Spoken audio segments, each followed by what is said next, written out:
What's going on, everybody? I am Nathan Gutierrez here with Volatility Shark, and the purpose of today's video is to help you guys see how I have my THINKORSWIM platform set up.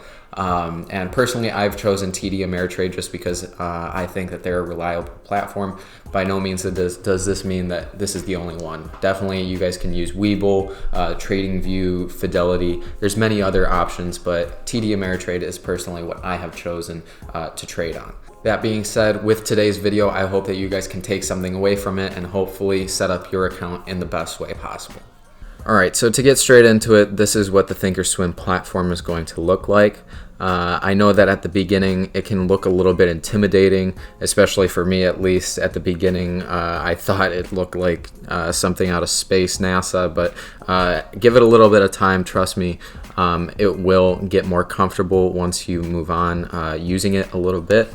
It is actually a really powerful platform that I have really developed a great appreciation for. So to get straight into it, let's make sure that your real-time data is activated. So to do this, go to TD-Ameritrade.com, go to Client Services, and then Subscriptions. And then just make sure that under the subscriptions, it costs you nothing, but just make sure that your real-time NASDAQ level 2 quotes are activated. This just allows you to see quotes in the real time that it's happening. So, that's essentially what you want. So just make sure that that setting is activated. To move on to the actual software, let's start out by just going over here at the top. So I mainly only use charts, trade, and monitor. So charts is obviously going to be charts. We can go over this in a second, but here at trade, this is mainly looking at my options trade, so you can go in, see all of the option strikes and days and weeklies and all that stuff, all that good stuff. When we look at monitor, you look at all your positions, your position size, you can kind of analyze those. But let's go back to the charts and let's start out setting up some of those settings. So I'll show you just kind of what I have for this. Nothing really in account general stuff, but let's go to order defaults to start out. And my default order type is a limit. And basically why I prefer to use limits is because it gives me the ability to choose a specific price that I would like and that I think is acceptable for a specific stock or option, and it will fill at that specific price. So I use limits every day, almost on every single trade. So that's my default order type. And then I know that the default is around 10 for quantity of orders, so I changed that to 1. You guys can change that to whatever quantity of orders you guys think is good for a default. Same with options, just make sure that that is all set up. Then let's go over to hotkeys, and then nothing in general. But just go over to the active trader and make sure that that is enabled. And then basically what this allows you to do is have hotkeys. And I use this, I have Control B and Control S as my buy and sell. So kind of to demonstrate this, I can go and just press Control B, and then we're going to have an order confirmation right here pop up instantly with, of course, one stock.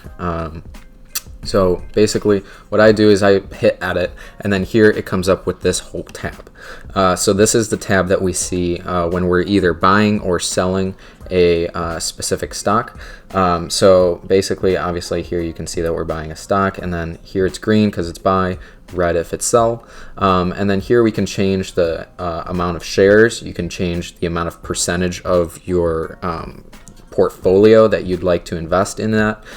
You can also invest a certain dollar amount, but I always go with shares because I'm purchasing shares of a stock.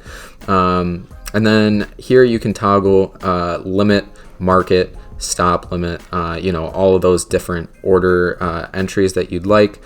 And then you can also put your time frame for the day, good till close. Put in your specific, specifications to what you'd like, and then you can, of course, go and hit confirm and, buy your stock. But moving on from that, if we navigate up here to the settings right here, and then just make sure that you're in the right time zone. I'm in Chicago, so that's where I'm at. But for time axis, let's just make sure that your expansion area is somewhere over 0. I have mine at 50, and basically what that's going to do is on the chart, it's going to give me a little bit of breathing room here on the side.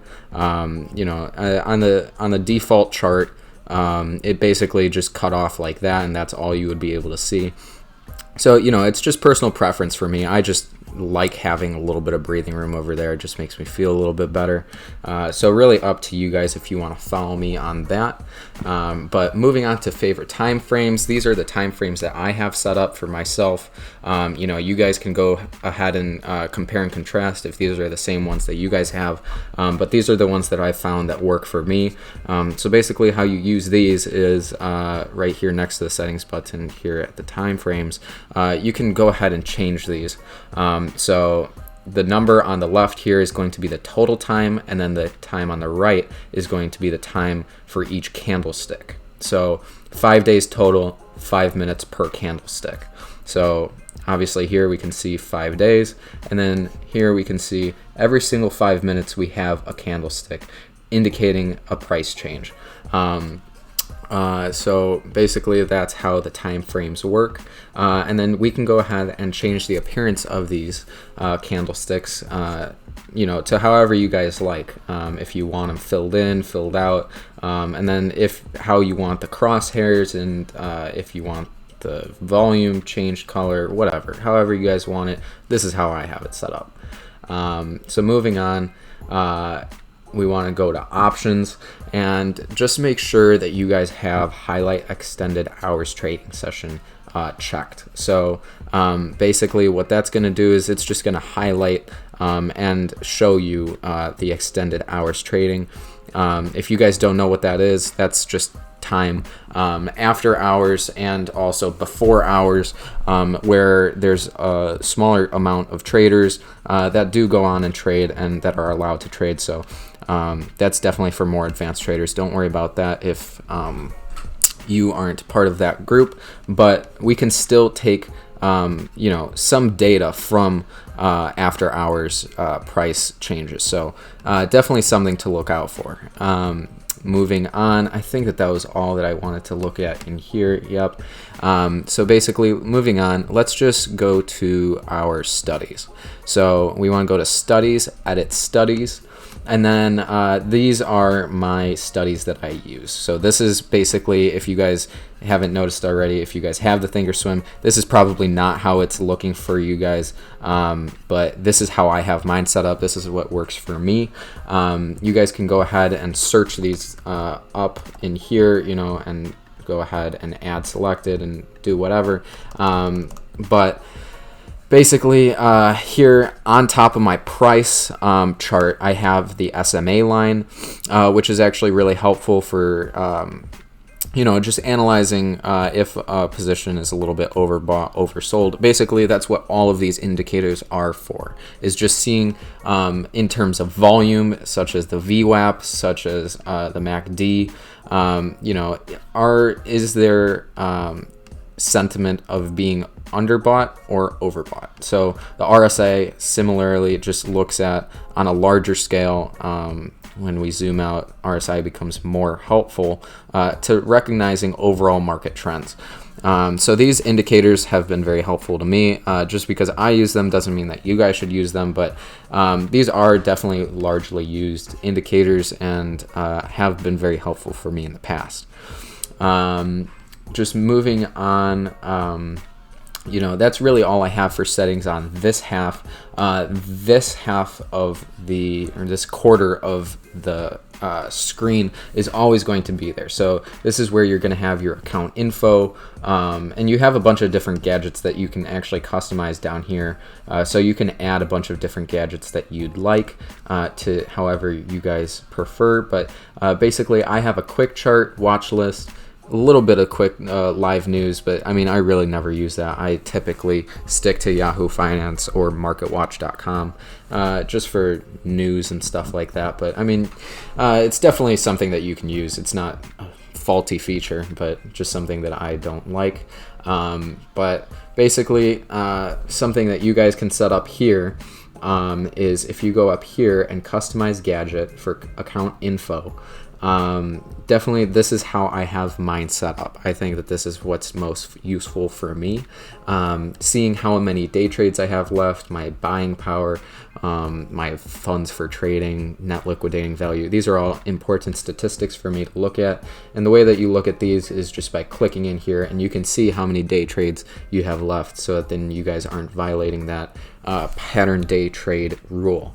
I'm planning on going over a video for the PDT rule in the future, since that's something that applies to a lot of us, including myself. So definitely something that we have to kind of hurdle over, but by trading options, that is kind of how I manage the PDT rule. And so that's going to wrap up today's video. So if you guys did enjoy it or learn something from it, please do not forget to like and subscribe. If you guys have any additional comments, questions, concerns, anything, feel free to drop it down in the comment section below. I'm going to try and respond to everything that I can as time allows. But definitely stay tuned. I have more things coming. Take it easy, guys.